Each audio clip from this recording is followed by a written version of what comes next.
Don't go home tonight. If my son hadn't whispered those 6 words into my ear, I wouldn't be telling this story. I would have been ashes by sunrise. It was almost 9 p.m. when I pulled up to departures at DFW International Airport. The place was exactly what you'd expect on a weekday night.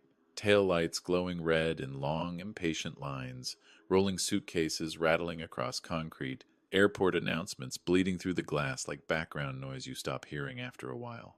The kind of chaos that feels temporary, forgettable. My wife, Megan, leaned across the center console and kissed my cheek. Quick, light, efficient, like a routine she'd practiced enough times to stop thinking about it. 3 days in Phoenix, she said, straightening the cuffs of her blazer. Client dinners, early meetings. Don't let Noah stay up too late. Her voice was calm, professional, the same tone she used on conference calls. Our son, Noah, sat in the back seat in his booster, his small backpack hugged tight against his chest. He didn't wave, didn't smile, didn't say goodbye. He just stared at the automatic doors sliding open and closed like they were swallowing people whole. Megan opened the door, and the night air rushed in cold, metallic, sharp with jet fuel. She grabbed her carry-on, gave me that familiar smile people use in photos when they're tired of smiling, and disappeared into the crowd without looking back. I put the car in drive. That's when Noah grabbed my arm. Not a tap, not a tug, a grip. His fingers locked around my sleeve so hard I felt the tremble through my jacket. "Dad," he whispered. His voice was thin, fragile, like if he spoke any louder, it would break. "Don't go home tonight." I glanced at him in the rearview mirror. His face was pale under the dashboard glow.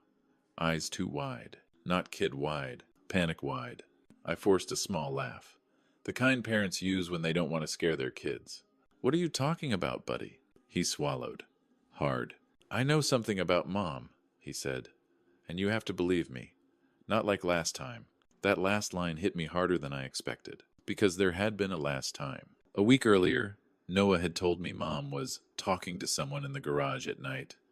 I'd brushed it off, told him it was probably a neighbor on the phone, and walked him back to bed. 3 nights ago, he said, a car parked across the street and watched our house for a long time.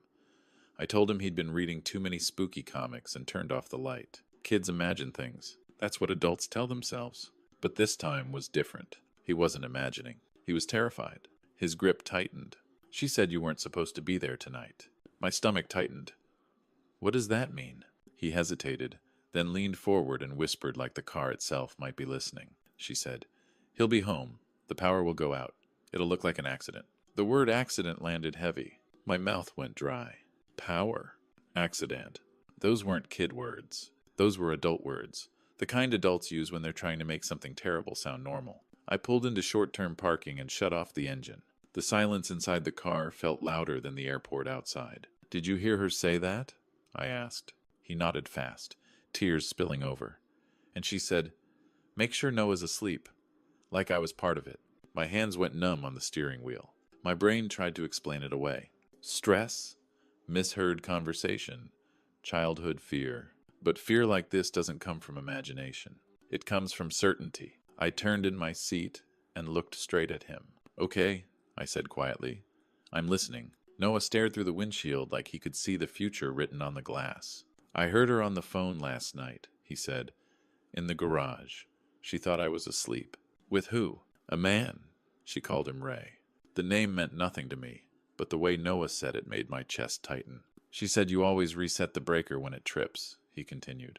"That you go to the basement every time." A chill crawled up my spine. The electrical panel was in the basement, and he was right. I always went down there when the power cut out. I even joked about it, my dad's superpower. "She said you wouldn't suspect anything because you've been working so much," Noah whispered. That one hurt, because it was true.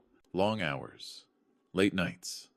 Always promising I'd make it up to them later. "And then," he said, voice barely audible. She said, "Noah's a complication." Something inside me cracked. A complication. Not a child. Not a son. A problem. "Someone else on the phone laughed," Noah said. And my wife didn't correct him.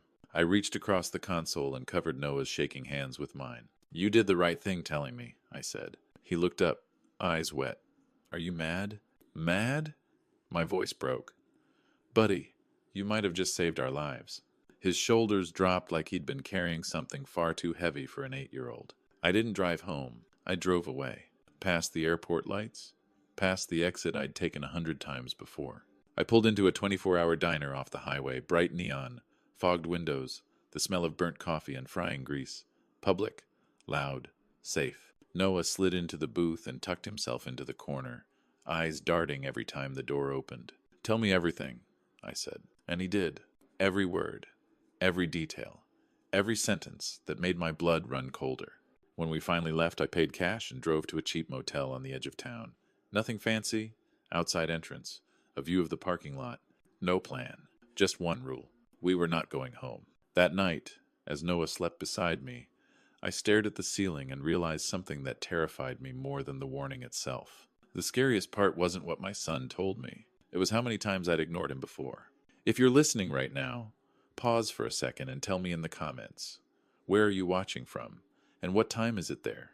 Because this story only exists for one reason. An 8-year-old found the courage to speak, and his father finally chose to listen. The night we didn't go home, the hardest part wasn't leaving the house. It was realizing that the place I'd worked so hard to protect was already dangerous long before we drove away.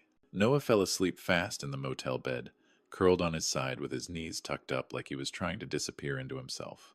His breathing slowed, uneven at first, then steady. Adrenaline can only carry a child so far before exhaustion takes over. I didn't sleep. I sat on the edge of the bed with the TV on mute, watching his chest rise and fall. Every few minutes, I checked the lock on the door, then the deadbolt, then the window latch, then the lock again. The room smelled like cheap detergent and old carpet. Safe never smells good. My phone buzzed on the nightstand. A text from Megan. Landed. Busy night. Love you. I stared at the screen longer than I should have. 3 words jumped out at me. Busy night. My instinct was to reply the way I always did. Love you too. Sleep well. Normal. Predictable. Comfortable. But normal was gone. I typed instead, glad you landed. Noah's asleep. Talk tomorrow. The typing dots appeared, then disappeared. She didn't respond. That silence sat heavy in my chest. Because silence, when someone expects control, is rarely accidental. I thought about calling my sister. Then I stopped myself. Megan and her were polite, too polite, the kind of polite that becomes ammunition later. I needed someone outside my life. Someone who didn't care about appearances. That's when I remembered Caleb Warren. Years ago, when I was managing a construction site, equipment started vanishing. Tools, copper wiring, expensive stuff. Caleb had been the private investigator, a contractor friend recommended. Quiet, sharp, the kind of man who listened more than he talked. I scrolled through my contacts until I found his name and dialed. He answered on the second ring. Warren. Caleb? I said, keeping my voice low. It's Daniel Mercer. I think my wife is planning something. A pause. Where are you right now? He asked. Not at home. Good, he said. Start from the beginning. I told him everything. Noah's warning. The basement. The power outage. The word complication. Caleb didn't interrupt. When I finished, he exhaled slowly. You need proof, he said. I know. Then we start with her story. Phoenix trip, right? Yes. People lie with logistics, he said. Flights, hotels, receipts. If it's a lie, it'll have seams. My stomach tightened. Can you check? I can, he said. But listen carefully. Do not go back to that house. Not for clothes, not for documents, nothing. I looked at Noah sleeping. She might try again, I whispered. Caleb's voice hardened. Then you stay invisible. The call ended, but the fear didn't, because now it wasn't just my son's terror. It was a professional telling me the same thing. I barely noticed the sunrise. At 2:17 a.m., my phone buzzed again. Caleb, you ready? He asked. No, I said honestly. But go ahead. Your wife's flight did land in Phoenix, he said. For half a second, relief washed over me. Then he continued. But she didn't check into the hotel her company usually uses. In fact, her company didn't book anything for her at all. Cold spread through my chest. How do you know? I asked. I have access to a corporate travel system, he said. No reservation, no rental car, no expense authorization. So where is she? That's the problem, he said. She's not in Phoenix anymore. I sat up straight. What do you mean? A credit card ping. Small purchase. Gas station. Near DFW. 2 hours ago. My heart slammed into my ribs. She came back, I said. Looks that way, Caleb replied. Daniel, if she's back, the trip wasn't real. It was cover. Cover. An alibi. I stared at the thin curtains as daylight crept in, pink and harmless. Noah stirred beside me, mumbling something in his sleep. What do I do? I asked. You stay hidden, Caleb said. And you let her think the plan is still working. The idea made my skin crawl. Let her think the plan was working, like we were bait, but I understood the logic. If we went to the police with only fear and overheard words, nothing would stick. If we waited and watched, we might catch her in the act. That night, we didn't sleep in the motel. We watched our house. I parked down the street, tucked behind hedges near a neighbor's tall fence. Our home sat at the end of the cul-de-sac, porch light glowing warm and normal. Too normal. Noah sat in the back with a blanket wrapped around his shoulders. Are we going inside? He whispered. No, I said. Not tonight. The hours dragged. Every passing car made my pulse jump. At 11:48 p.m., a dark sedan rolled into the cul-de-sac with its headlights off. It stopped 2 houses down. 2 men got out. Hoodies. Gloves. Calm movements. Not teenagers. Not lost. Professionals. Noah's breath hitched. That's them. One man carried something long and narrow. The other scanned the street like he'd done this before. They walked up to our front porch. They didn't break a window. They didn't force the door. One of them pulled out a key and unlocked it. My vision blurred. How do they have a key? I whispered. Noah swallowed. Mom keeps a spare in the flower pot. The men went inside. A minute later, the porch light clicked off. Then the house went dark. Every light. Gone. My son's words echoed in my head. The power will go out. It'll look like an accident. A faint orange glow bloomed behind the basement window. Smoke followed. Noah grabbed my arm. Dad.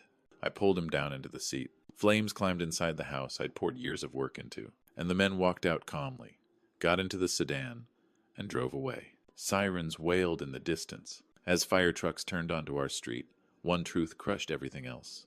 If we'd gone home that night, we would have been trapped in that basement when the power died. She came back to check if we were dead.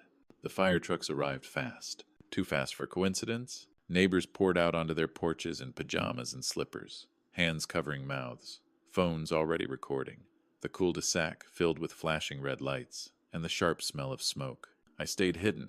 I held Noah so tight his blanket slipped off his shoulders, and this time he didn't complain. He pressed his face into my chest, shaking silently. Then 20 minutes later, a rideshare rolled to a stop at the end of the street. The back door opened. Megan stepped out. Not in a blazer. Not in heels. She wore jeans and a hoodie, hair pulled back like she'd rushed, like she'd come straight from somewhere close. Not Phoenix. She ran toward the crowd, screaming my name. Daniel. Noah. The words were right. The tone was right. But her face looked wrong. She wasn't frantic. She wasn't broken. She looked like someone waiting for confirmation. The fire chief met her near the curb, gesturing toward the house.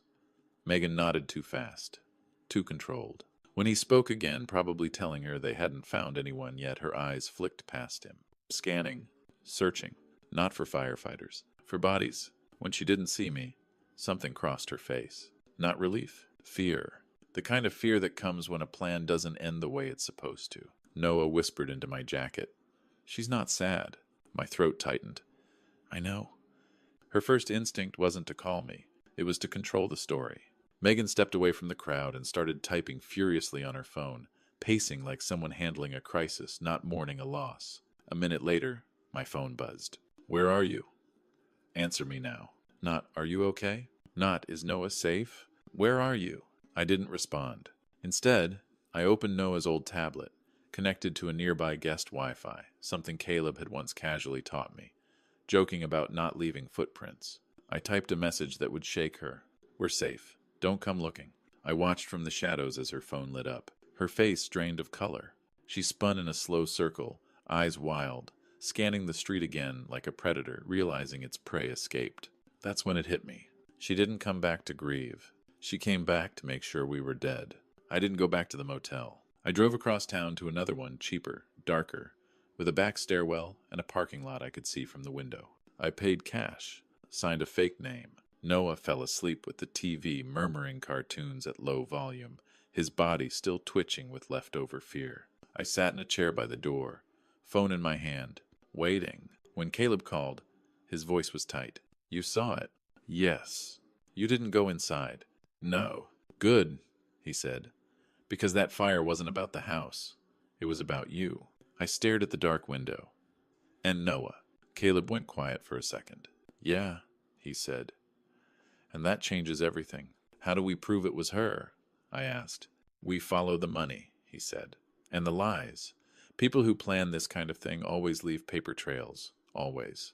The next morning, Caleb met me in a grocery store parking lot like we were in a bad crime movie. He handed me a thin folder. "Your wife has a storage unit," he said.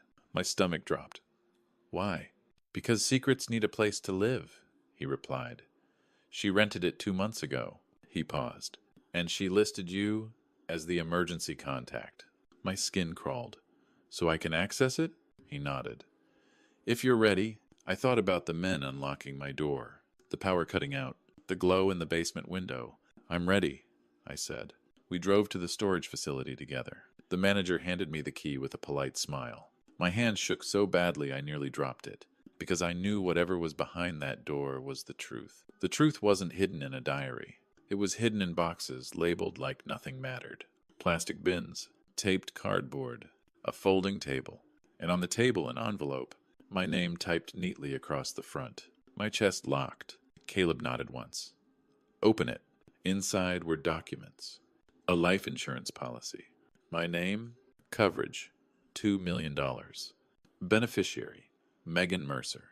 Then another, Noah, coverage, $500,000. Same beneficiary. My knees went weak. Caleb reached into another box and pulled out a small black device. "A breaker timer," he said. "Used to trip power at a scheduled time." The room tilted. Another box held a prepaid phone. Another had printed emails from a gambling website. And, at the bottom of one bin, a photo, our basement electrical panel. A red circle drawn around the breaker. I gagged, covering my mouth. Caleb's voice was low. "She built a trap. An 8-year-old overheard enough to save us. And now I had enough to destroy her. We let her think she won. Evidence feels powerful until you realize how easily it can be explained away." Caleb didn't sugarcoat it. "This is strong," he said, tapping the insurance documents spread across the motel table. "But a good lawyer can still argue coincidence, or claim you planted the evidence after the fire." My jaw tightened. "She tried to kill us." "I know," he said calmly. "That doesn't mean the court will see it the same way." I stared at the breaker timer lying between us like a dead insect. "So what do we need?"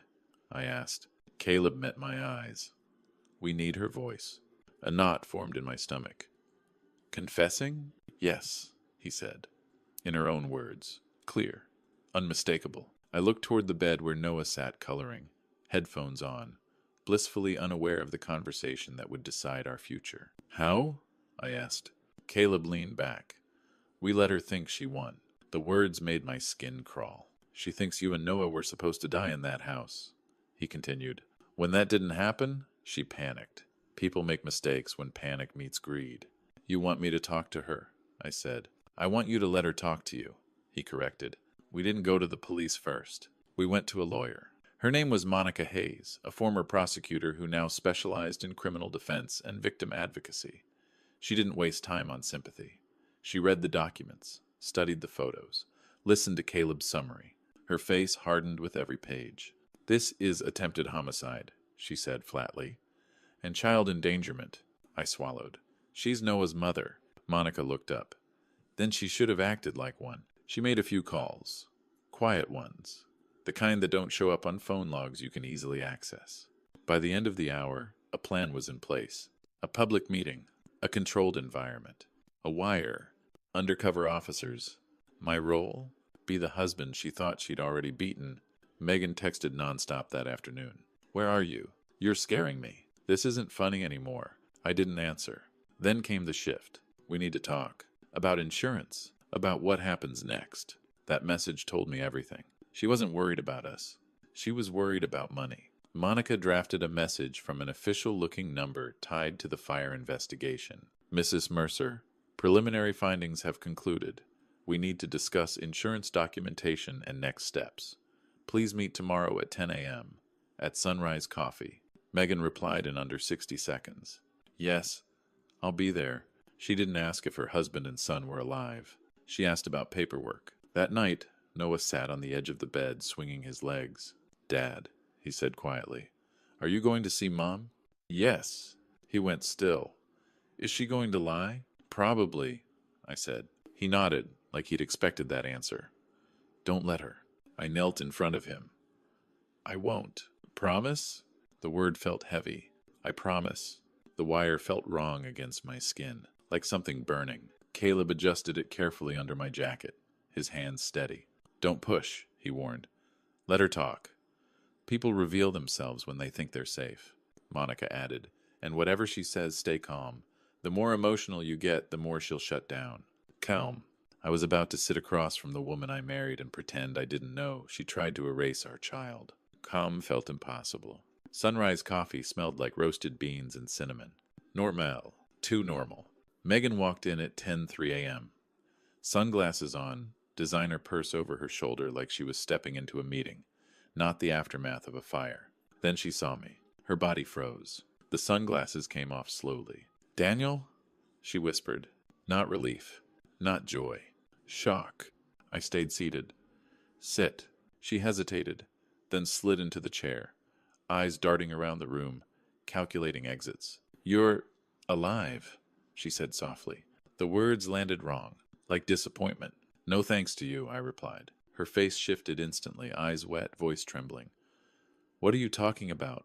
The fire, I thought I'd been terrified. Stop, I said quietly. I slid the insurance papers across the table. Then the photo of the basement panel. Then the breaker timer. Her eyes went flat. Not confused. Caught. Who is Ray? I asked. She laughed once, sharp and humorless. You're insane. Why the basement? I pressed. Why the power outage? Why Noah? Her jaw clenched. Then she snapped. You were never home. The first crack. The first truth. You were a ghost, she continued, voice lowering. A paycheck with a heartbeat. And Noah? I asked. Her eyes didn't soften. Noah is a tether, she said. A complication. The same word. Exactly the same. My hands clenched under the table. You planned to kill him, I said. She leaned back, crossing her arms. I planned to start over. The cafe felt colder. Why? I whispered. She didn't hesitate. Money, she said. And freedom. And in that moment, I realized something terrifying. She wasn't confessing because she felt guilty. She was confessing because she finally felt free. She confessed because she thought it was over. Fear makes your hands shake. Rage makes them steady. I felt both as Megan kept talking, her voice low and calm, like she was finally saying things she'd rehearsed in her head for months. You don't understand, she said. I was trapped. Every day felt smaller. Every year felt heavier. I stared at her. So you decided to erase us? She shrugged. Not dramatically, not emotionally, just matter of fact. Ray said the breaker would trip at 1:15, she continued, stirring her coffee she hadn't touched. You always rush down there. Always. Like some kind of hero. My jaw tightened. And while you were in the basement, she said, the fire would start. Quiet at first. Electrical. Plausible. By the time anyone noticed, she stopped, as if realizing she didn't need to finish the sentence. My vision blurred. And Noah? She didn't look away. He'd be asleep. The room tilted. You drugged him? I whispered. She didn't deny it. She only said, it was kinder that way. Something inside my chest cracked open. This wasn't a woman unraveling. This was a woman explaining a business plan. You're talking about him like he's an object, I said. Her mouth tightened. After a while, that's what he became. I could hear my pulse in my ears. You plan to kill your own child, I said, louder now. She leaned forward. I plan to start over. The words landed like glass. Say it clearly, I said. Say what you planned. Her eyes flashed with anger. Fine. You want it clear? She lowered her voice. I paid someone to stage a power outage, so you'd go to the basement. I arranged the fire so it would look like an electrical accident, And yes, Noah was part of it. He couldn't stay. The cafe seemed to freeze. Even the espresso machine behind the counter hissed softer, like the room itself was listening. Megan blinked when she noticed something odd. My expression. I wasn't angry anymore. I was calm, almost relieved. "Why are you smiling?" she asked. I stood slowly, letting the chair scrape loud against the floor.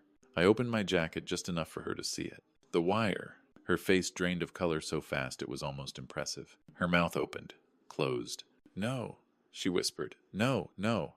A man stepped out from behind the counter. Badge visible. "Ma'am," he said evenly.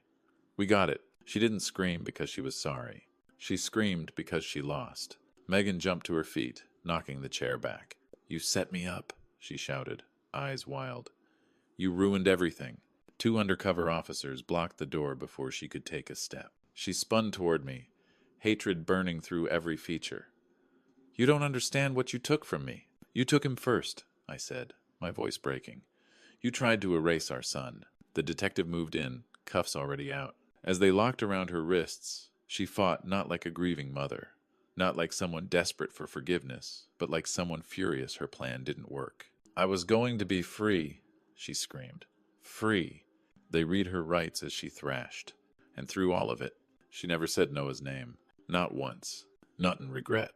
Not in anger. Not even in blame. Like he'd never mattered at all. I didn't feel victory. I felt empty. I sat back down as officers escorted her out, the bell over the cafe door chiming softly as if nothing extraordinary had just happened. The detective approached me. "You did good," he said. I nodded, but my hands were shaking now, because the adrenaline was gone, and all that was left was the truth. The woman I married didn't lose control. She made choices, calculated ones. That night, I went back to the motel. Noah was sitting on the bed, knees pulled up, waiting. He looked up the moment I walked in. "Did she lie?" he asked. I sat beside him and pulled him into my arms. "No," I said. "She told the truth." He was quiet for a long time. Then he whispered, "So, it wasn't my fault?" My chest collapsed inward. "No," I said firmly. "Never. Not even a little." He nodded slowly, like he was trying to file that truth somewhere safe. I held him until he fell asleep. And for the first time since the airport, I cried. If you're still here with me, tell me in the comments where you're watching from and what time it is there.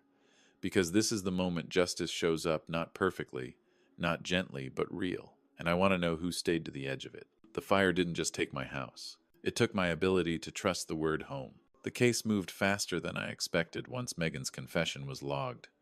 Her words calm, detailed, recorded left very little room for interpretation.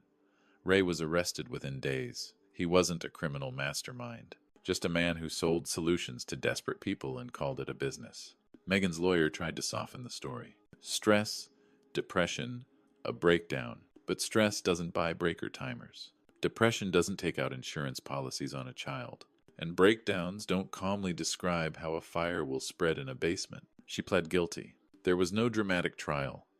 No shocking last-minute twist. Just paperwork. Just consequences. Noah and I never went back to that house. The lot was sold once the investigation ended. I didn't want the walls. I didn't want the memories. I didn't want to explain to my son why his bedroom smelled like smoke and betrayal. We moved into a small rental on the other side of town. Bright windows. No basement. No breaker panel hidden below our feet. The first night there, Noah walked through every room twice. "Dad," he asked, "where do you fix the power if it goes out?" I swallowed. "There isn't one place," I said, "and we won't go looking alone." He nodded, satisfied. Small victories matter more than people realize. Therapy became part of our routine. For him, for me. Some nights Noah still wakes up crying, his voice thin and shaking in the dark. "Dad?" he asks, almost every time. "Mom didn't love me. Did she?" That question never gets easier. And I don't lie to him. I sit on the edge of his bed and say the only truth that doesn't poison his future. Some people lose themselves. They stop seeing clearly. But that was never because of you. You didn't do anything wrong. You were always worthy of love. Always. He listens carefully, like he's deciding whether to believe me. Then he nods. And eventually, he sleeps. People ask me if I hate her. I don't. Hate keeps you tied to the person who hurt you. I don't forgive her either. Forgiveness is a gift, not an obligation. What I feel is something quieter. Resolve. The resolve to listen. The resolve to protect. The resolve to never dismiss fear just because it comes from a small voice. Because the truth is, this story didn't start with a fire. It started with a whisper.